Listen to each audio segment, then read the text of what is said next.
Hi everyone and welcome back to Storytime Online with Dublin City Libraries. My name is Eimear and I work in Cabra Library, and today I'm going to be reading The First Hippo on the Moon, written by the fantastic David Walliams, illustrated by Tony Ross and published by Harper Collins Childrens Books. This is the tale of two hippos with one dream: to be the very first hippo on the moon. One rich hippo, Hercules Waldorf Franklin III, paid for a gigantic hippo space center to be built to blast him there. Sheila didn't. Yes, the other hippopotamus's name was Sheila. One morning she announced, "I want to be the first hippo on the moon." "But Sheila," said her giraffe friend, "you don't even have a space rocket." "Then we'll make one, Keith," Sheila replied. Yes, the giraffe's name was Keith. Us hippos love to dream big. Sheila's friends got to work building her a rocket. "Quick as you can." "Well, you could help me there." Tina the elephant brought back the biggest tree trunk she could find.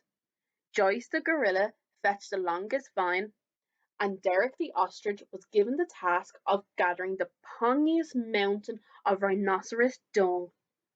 After many days and nights, the animals finally unveiled their space rocket. Well, something that looked a bit like a space rocket. A tiny bit. "Thank you, friends, it's my very own Hippo rocket." All they needed to do now was ignite the rhino dung and blast Sheila into space. But how? "Try rubbing those two spiky thingamabobs together to create a spark," instructed the hippopotamus. "Well, thank you very much, dear." "Okay, let's go," Sheila announced.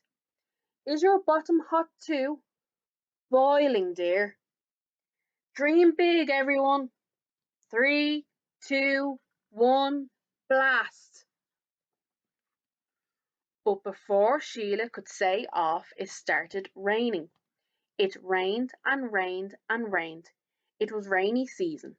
It didn't stop raining for a long 5 months. The moment the rain stopped, Sheila began her countdown again. 3, 2, 1, blast off! The hippopotamus rocket shot up into the sky. The hippopotamus watched as the earth became smaller and smaller and the moon became bigger and bigger. But deep into space, disaster struck. Sheila was so busy munching on her shrub sandwiches that she didn't spot what was hurtling towards her: a giant asteroid. The hippo rocket smashed into hundreds of pieces, sending the shocked hippopotamus spinning wildly through space. She tumbled towards the moon. To her astonishment, Sheila had landed on top of another hippopotamus, just as he was taking his very first hippo step on the moon's surface. "Excuse me." "I am terribly sorry," said Sheila. "What on earth, I mean, the moon, are you doing here?"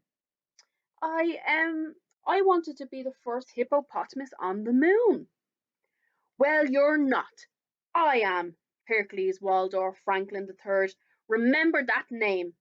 The very first hippopotamus on the moon." "But can't we both be the first hippopotamuses on the moon?" said Sheila. "No, just look at you. Call yourself a hippopostronaut? You don't even have a hippo spacesuit or a hippo buggy. Get back in the hippo rocket and buzz off now." With a tear in her eye, Sheila went off to the hippo rocket. Her big dream had been crushed. As the engines roared, Hercules Waldorf Franklin III bounded towards it. "Stop! That's my hippo rocket." "Oops, sorry."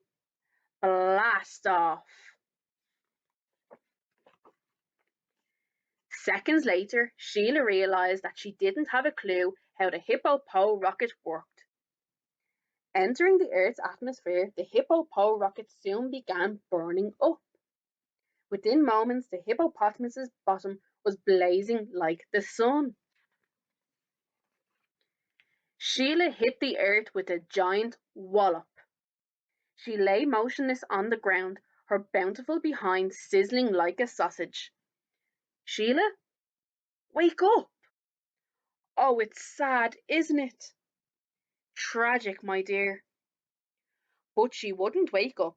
This was the saddest day the jungle had ever seen. Then, out of the silence came a sound. The distinctive sound was a bottom burp. All the animals stared at each other. Who would dream of letting one go at such a sad time? Another one, longer and louder than the first. It was Sheila. What is that awful smell? The hippopo trump was so thunderous she woke herself up. Now Sheila was famous all over the world as the very first hippopotamus on the moon.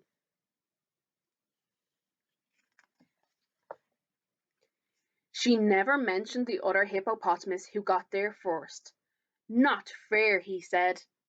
So whatever you do, please don't tell anyone.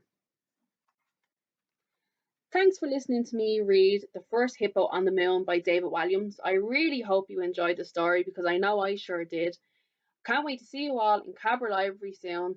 Thanks everyone. Bye.